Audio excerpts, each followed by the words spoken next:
Yo, what's up YouTube? Or Storm here coming at you guys with another video today. Today I'll be doing a video, it's my Devpro Duels series, is something I've done in the past. So I thought I'd go ahead and update it for you guys. This is kind of like a new kind of reboot of the series. The previous series I do random duels against people on Devpro, but unfortunate side effect of that is that I could never get quality footage. This is, if you guys are worried about this taking over the channel, this is not going to happen. You know, I'm not Lithium, I'm not those big guys who do Devpro Duels like every day or so. I'm also this isn't gonna replace Salt Mine's Yu-Gi-Oh or the stupid replay vids. I do plan on kind of like maybe over the next few weeks updating both of those and kind of more updating. But I would say a reasonable expectation for you guys would be about every 2 weeks to expect a replay video, because I don't want them to oversaturate the channel. So anyway, let's go ahead and get to deck today, which is Cyber Angel. Cyber Angel is a very interesting archetype, as you guys know. Cyber Angels, if you guys were used by Alexis Rhodes in the GX era, so we're finally going to be getting the cards in Dragon and Legends. However, Alexis is also in Arc 5, so she's a new boss monster course. A lot of you guys probably have seen it, called Cyber Angel Vishnu. Vishnu is an incredible OTK enabling card because it blows up all monsters your opponent special summons from the extra deck and then burns your opponent for that for each, and it can attack twice. That's a pretty incredible effect. As far as the Cyber Angel ratios, I've actually found Dakini is actually really helpful in this particular build because I am playing Herald of Perfection. Being able to cycle back resources is really good, and the removal and piercing damage is just amazing. Ben 10 is your absolute MVP because it's distributed. It searches out any fairy monster, includes Manju, Honest, etc.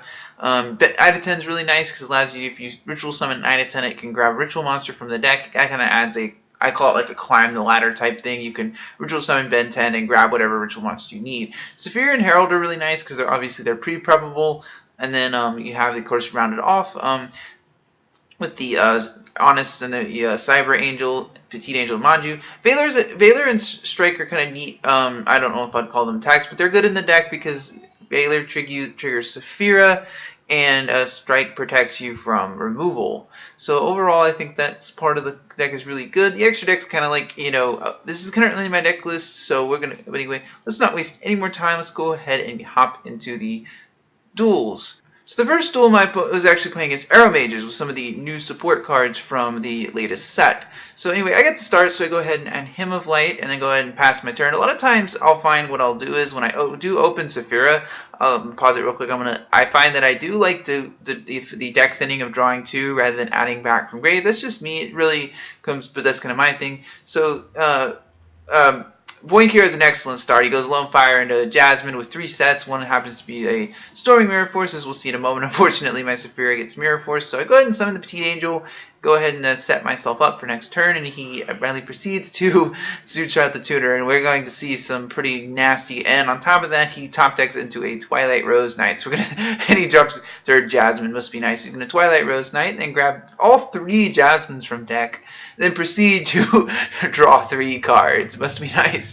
And then he goes Terraforming into Aroma Garden, and it's the amount of like this nuttiness on this field. So I tried to Honest, but I think Kagna's effect was a minor misplay on my part. But I think the Kagna, I didn't realize Kagna bumped it down to that low of an attack. It was at least worth trying, at least, right?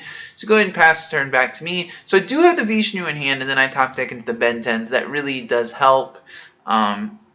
So I go ahead and search my deck for a Ida 10 because I feel like I probably could have it might have been a better play to search for the extra Ben 10, but or extra you get another search, but I felt that like going for the Vishnu was the best play. So go ahead I ritual summon the Ida 10 so I can get kind of a lot of deck thinning going, and I get all the and the great thing about a lot of these Cyber Angel cards is they're not once per turn, which means you can trigger their search effects multiple times, which is nice. So go ahead and search out the Honest to kind of keep me protected, but unfortunately, Bradley's gaining life points. I am able to negate his dry winds with the Vishnu, but unfortunately, just the amount of life point gain he has is just something I just don't think I can overcome this game. He also has the Tutor Engrave, which doesn't help at all. So he goes ahead and pays another 1,000 with Human Winds, gets an extra normal summon with Jasmine, and then he switches my Vishnu to defense mode, which unfortunately means he can actually, and he goes for Ancient Sacred Wyvern, which you guys don't remember what this card does. Basically, he gains attack equal to the life point gain of the opponent. So the new tutor being a light type monster is really important because it makes that. And once that Ancient Sacred Wyvern hit the field, I kind of knew that it was game at this point, and the Fetus Chain kind of like solidified it. I kind of prolonged it a bit longer than I needed to, but and he also bounces my strike, which doesn't help at all either. So you go ahead and Roma Gardens and flips my Vishnu in defense mode, so I can't Honest, because Honest might have been game for him. So he attacks into my Vishnu, and I banish the Ritual. But then he goes for Crystal Wing, and Crystal Wing kind of, sort of seals the deal for me. I go ahead and Twin Twisters and go and attack into his... I probably could have but the Crystal Wing kind of like made it game for me. I don't think I really had any plays to get over it, unfortunately. For the game 2, I'm actually playtesting against Cardians, which are another interesting archetype that we're going to be getting in future sets.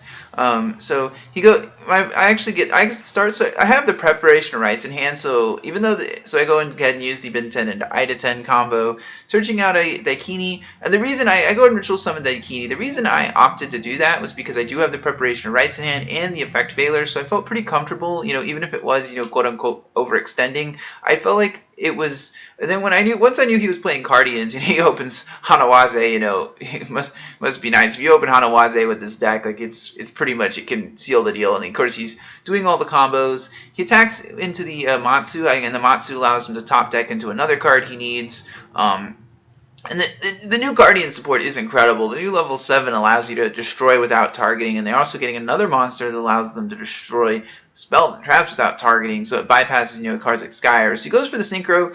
When that Synchro hit the field, I kind of knew that I was going to save my Veiler for that, because that Synchro turns off grave effects by banishing a Guardian monster. So he goes ahead and activates, I forget the name of the card, but it reveals 3 Guardians and special summons them with level 2 with their effects negated. So after I Veilered, he goes and stacks his deck with Hanazumi and passes his turn.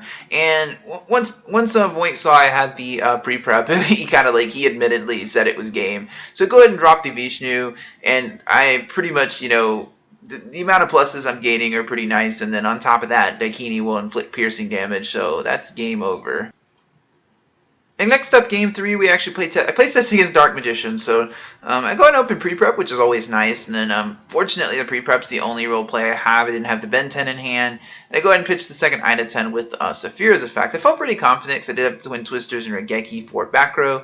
But once I see the Magic Drain, I kind of know he's most likely play testing Dark Magicians. Magic Drain's an interesting tech. But anyway, I go and attack into Saphira. He activates the Eternal Soul, and I go and Twin Twister.